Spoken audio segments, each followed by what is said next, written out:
I feel like I'm no good at conversation right now.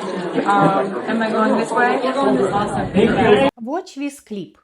A woman on a red carpet, and we know who it is, tells a music legend she's not good at conversation right now, and she walks away. That is the clip that went around. Millions saw it, and the verdict was fast. Rude, cold, a snob who brushed off a legend on the biggest night of her career. Do you see anything strange here? Most people didn't. They saw a woman being shot with someone who deserves better. Hold that, because I'm going to show you the same night in the order it actually happened, and the story turns completely over. I'm Tatiana Teppoeva. I spent 17 years in tech, and I'm a certified nonverbal intelligence expert. And I would like to address this carpet moment because it's one of the great examples of how the same few seconds get cut into two very different stories and how the woman ends up blamed in both. The woman is Taylor Swift. That night, the youngest woman ever inducted into the Songwriters Hall of Fame. The man is Jimmy Jam, one of the most decorated producers in music, a Rock and Roll Hall of Fame inductee, chairman emeritus of the Recording Academy. By public account, a respected man with a long marriage and a clean record. I wanted to be on the table early because this is not a story about a villain, and keep the room set up in mind while we talk about this story, because this is a very narrow press line. Photographers stacked on every side, constant flashes, voices calling her name from every direction. It's loud, close, and physical by default. And that matters for what we will be discussing. You probably didn't see this clip.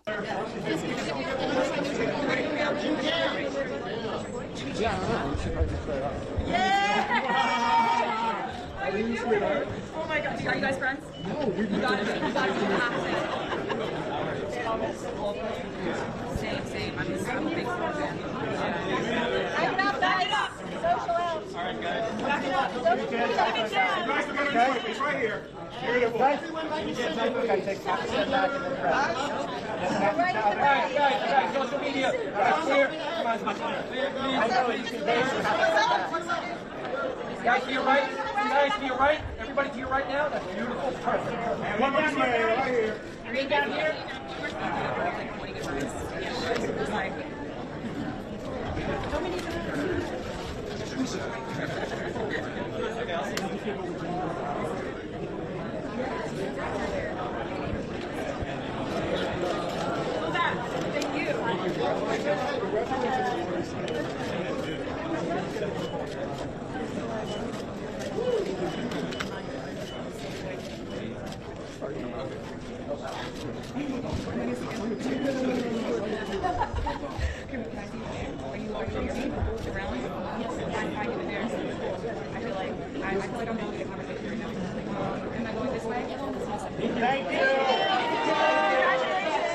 The official red carpet feed films from the chest up, so the hands are simply not in the frame. And what I'm about to show you comes from a lower angle someone else was shooting. So the official version is not hiding anything, it just cannot see what it never pointed at. Same moment, different cameras, and only some of them caught the part that changes the whole story. Here is what came before the clip you saw at the very beginning of this video.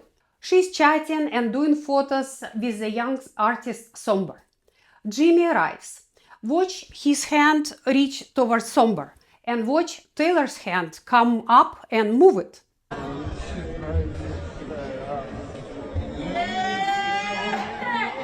Then the three of them line up for a photo. During that photo, his hand settles on her waist, and then it moves, it taps, and then it raps. And you can see her say a word. Some read as no or nope. In the center, please. In the center. Center left.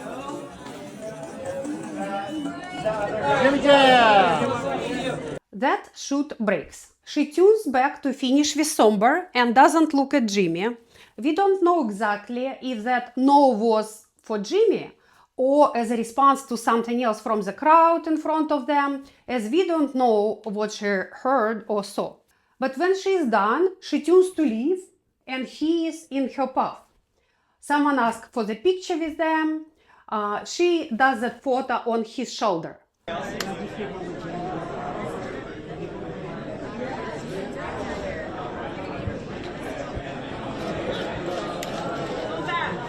There's a hug, a normal one, the kind you would give pretty much anyone.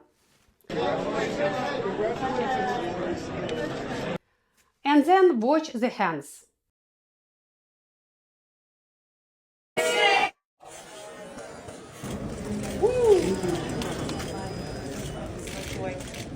He reaches with both hands toward her sides.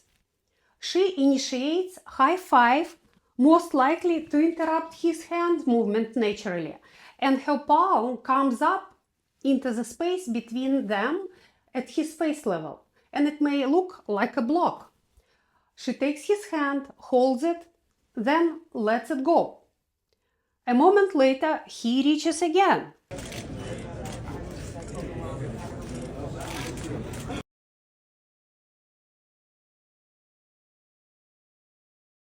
And again. She steps back, takes his hand a second time, and lowers herself, slightly awkward, tuning, finding another way to put distance there. And only then, after all of that, comes the line we started with. By the time she says she's no good at conversation right now, he has already tuned to send air kisses to someone else across the room. I feel like I'm no good at conversation right now. Am I going this way? Awesome. The exit called route was the last move in a sequence she had been quietly managing the whole time. It was not the start of the story, it was the end of it. And I want to be careful here, and I'm not telling you what was on his mind, as I don't know that. He may be a warm man who reads a room badly. He may be something else. But what I can read in their bodies, and his hands are reaching, and her body kept doing the same thing. Hands up, weight back, take the hand away, tune, step, exit. That pattern is the evidence. My personal reaction and perspective on it. She didn't want to make a big deal from it, and she was saving his face. She got more upset as those attempts continued, despite her politely sending him signals that he didn't notice or didn't want to notice. This doesn't mean this is exactly what happened. This is my read. What is yours? Write it in the comments. Let me give him the most generous reading. This was a tight room with people pressing from every side, and one hand gesture to the waist can be steering or just closing distance for the photo or part of a small talk. And to be fair, Taylor is tactile person herself. She hugs, she grabs an arm, she rests her head on a shoulder for a photo. So if your defense is that she touches people too, you are right, she does. But here is where the defense runs out. Her contact is bounded. It is a greeting or it is for the camera, and it ends when the photo ends. And we can see that from the timeline, even of this video. They had already hugged. The hello was completed. What continued after that was something different. Minutes earlier, the same man greeted another legend on the same carpet, Nile Rodgers. Watch it. And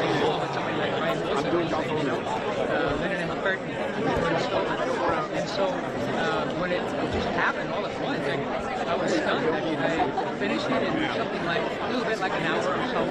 And then I'm looking at the page and I just was in shock today. Oh my gosh, you were in the classic. Wow. Yep. Oh yeah, okay. Shit, we're gonna bring Atlantis.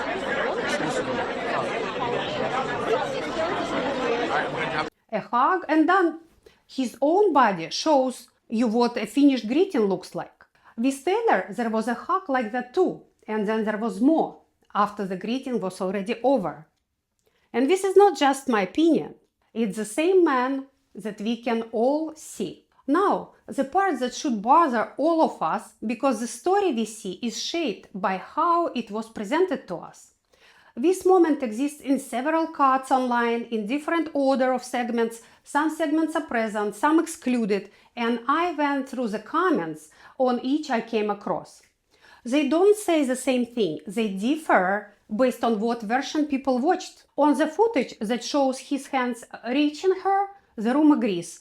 She was uncomfortable, he wouldn't stop, she handled it with grace. On the cropped clip that starts at her exit, people call her rude and being a snob. And on the award footage, where none of this is visible, the comments are about her dress, her talent, congratulations. Same woman, same man, same night. 3 crowds, 3 verdicts, and the verdict followed the cut. That is the whole thing. How we look at something decides what we see. People didn't split because some are smart and some are foolish. They split because they were handed different edits, and each edit wrote a different story and its ending. If you are wondering how so many people watched her manage 3 rounds of unwanted contact and saw nothing wrong, here is the answer. She's very good at hiding it. For years on stage, when something has gone wrong, a riser that fails, a mic that stops working in the middle of her song, or Marilyn Monroe moment, she observed it smoothly that the audience never noticed the problem or was even entertained by how she reacted and played around it. Her training was to keep the surface calm and cool and never let the room see the problem on her face or see her losing her confidence. She wants us to see her as she can handle it all. On this carpet, she ran the same instinct. The very skill that makes her look unflappable is what let many people miss her discomfort, because her composure shielded others from seeing her discomfort. So let's think now of what options she had in situation with Jimmy. She could absorb it quietly and then she's complicit and it keeps happening. She could make it loud, slap the hand away, tell him to back off, and you already know what they would have called her. One viewer put it plainly, that if she had snapped at him, they would have called her the most impossible woman alive, or the word that starts with B. Or she could do what she did, live politely and get called a snob who brushed off a legend. There is no version where she is not judged. Quiet, loud or gracious, every choice has a penalty on it. That's the trap. And of course, it's not a red carpet problem. It's a boardroom problem, a hallway problem, a party problem. A woman who manages a line gracefully gets told she made too much of it or not enough of it or something else. There is no way to get it right, it seems. So how do we actually know where the line is? We shouldn't assume what another person may think, see or feel. We should watch at how the other person reacts. If we reach for someone and they pull back, that's our answer, no matter how friendly we meant it. And if someone reaches for you and it feels wrong, that feeling is enough too. You don't owe anyone a reason, and your no should be enough on its own, regardless if you are alone with someone like you or someone who is considered smarter, more famous or more powerful. And it's important to pay attention to how people react when we talk to them, if we cross the line somewhere. And it's important to watch our comfort and how far we let others push our comfort level and our boundaries. How much do we swallow just to play it cool or to avoid creating uncomfortable situation or thinking it's not a big deal? And we sacrifice our own comfort and boundaries. And if we quietly tolerate that, people think it's okay to do that with us again, and maybe even increase intensity. And it may become a vicious circle. We tolerate, they do more of it. So I will leave you with one question. How would you handle a situation like this on a red carpet, in your work office, or at a party somewhere? The non-verbal signals are always there. The question is whether we are willing to pay attention to them and read them correctly.